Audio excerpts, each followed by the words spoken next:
At midnight, Donald Trump and Republicans shut the federal government down because they don't want to provide health care to working class Americans.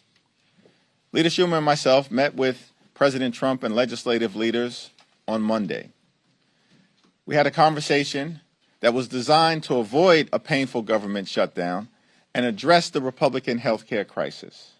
Subsequent to that meeting, we heard nothing from any of the legislative leaders on the Republican side, and the president has been engaging in irresponsible and unserious behavior, demonstrating that all along Republicans wanted to shut the government down.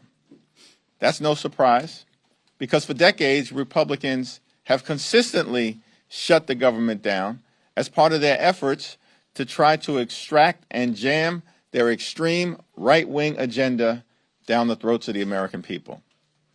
Democrats have repeatedly made clear we are ready to sit down with anyone at any time and at any place in order now to reopen the government, to enact a spending agreement that meets the needs of the American people, and to address the devastating Republican health care crisis that has caused extraordinary harm on people all across the country, in rural America, working class America, urban America, small town America, the heartland of America, and black and brown communities throughout America.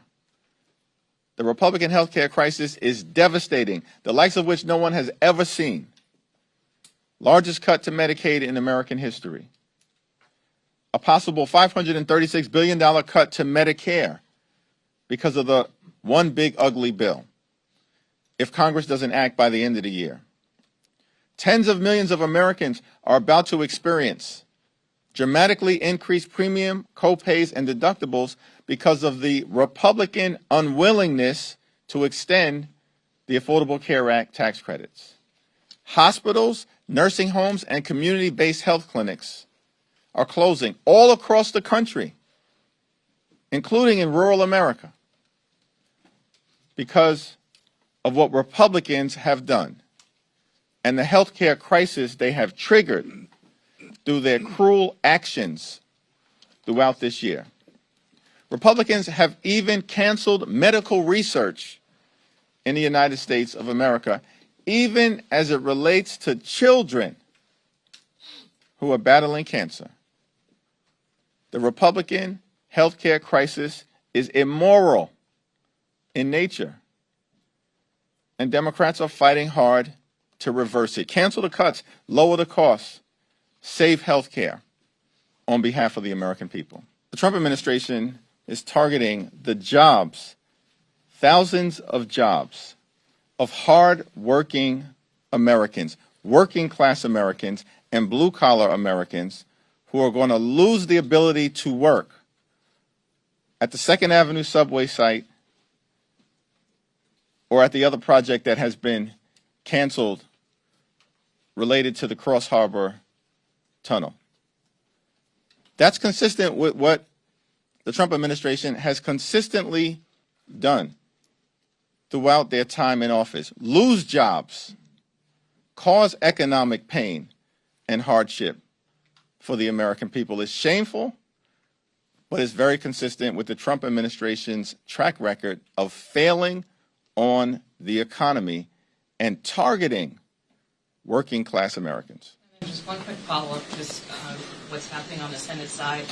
It seems there have been some bipartisan discussions on the Senate floor where they may be discussing some type of short-term CR and trying to buy a little bit more time to work through some of these issues like the ACA. Have you been briefed on those discussions? Do you support what's happening in the other chamber? I haven't had a conversation with Leader Schumer about any developments on the Senate floor, but House Democrats and Senate Democrats remain consistent and in lockstep in defense of the health care of the American people, and that's not going to change. Leader Jeffries. Good afternoon. Jared Golden, as you know, was the only Democrat on your side of the aisle who voted for the original CR. He just put out a statement and said that the Democratic opposition to that was, quote, driven by the demands of hardball politics driven by left-wing groups to make a show of opposition to President Trump. That's a pretty harsh statement from one of your own members. Do you refute that? House Democrats have consistently made clear that we will sit down with anyone at any time and any place to enter into a bipartisan agreement that makes life better for the American people. We will not support a partisan Republican spending bill that continues to gut the health care of everyday Americans. Health care is not a partisan issue. It's not a partisan issue. It's an American issue. And when you strip away health care from everyday Americans, that impacts Democrats, independents, and Republicans alike.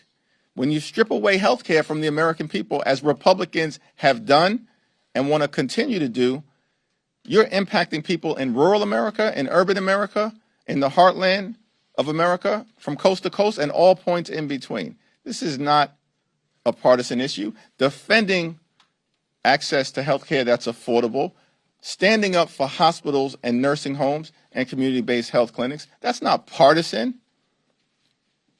That's as American as baseball, motherhood, and apple pie. Mr. Leader, so us just spoke to House Republicans on a call says that these firings are likely to start within the next 48 hours. Also said that WIC is going to run out of money within the next week, and he just posted that $8 billion of green energy will actually be cut immediately, and it's going to affect 16 states, all of them which have either Democratic leaders or Democratic majorities in their state houses or Senate. What's your response? These are all things that the Trump administration has been doing since January 20th. The mass firings of federal workers, Trump administration has been engaging in this since January 20th. Targeting the clean energy economy, Republicans have been doing that since January 20th and assaulted the clean energy economy and the creation of good-paying American jobs in their one big, ugly bill. Trump administration has been killing jobs. This is a job-killing administration. Job creation is down, but you know what's up? Costs. They promised to lower costs on day one. Costs aren't going down. Costs are going up. Inflation is going up under the Trump administration. And one of the reasons why Democrats are fighting hard at this moment is because unless we extend the Affordable Care Act tax credits, more than 20 million Americans in a matter of days are about to experience the reality of dramatically increased premiums, copays, and deductibles. Many of them will experience medical bankruptcy as a result. That's why Democrats are fighting hard on behalf of everyday Americans. I'll yield to Catherine to talk about the WIC issue.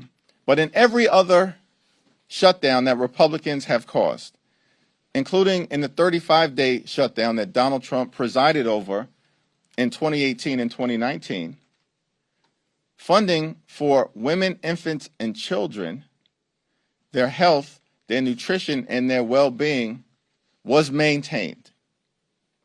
It was maintained. In every other shutdown, the reason why the Trump administration is threatening now to cut funding for women, infants, and children is because they can't stand that program. They're on the side of their billionaire buddies. They've been running the largest pay-to-play scheme in American history. And Exhibit A of that was their one big ugly bill, which is now law. Largest cut to Medicaid in American history. And they stole food from the mouths of hungry children, women, veterans, and seniors, and all of this was done to provide massive tax breaks to their billionaire donors. We're fighting for the health care of the American people. They're fighting for their billionaire donors, their friends and family plan, which has been all about enriching the lifestyles of the rich and shameless from the very beginning of the Trump administration. So all this talk that we see right now, as if it has anything to do with the shutdown that Republicans have caused, no, it's their ideology. Cruelty is the point when it comes to the Republican Party.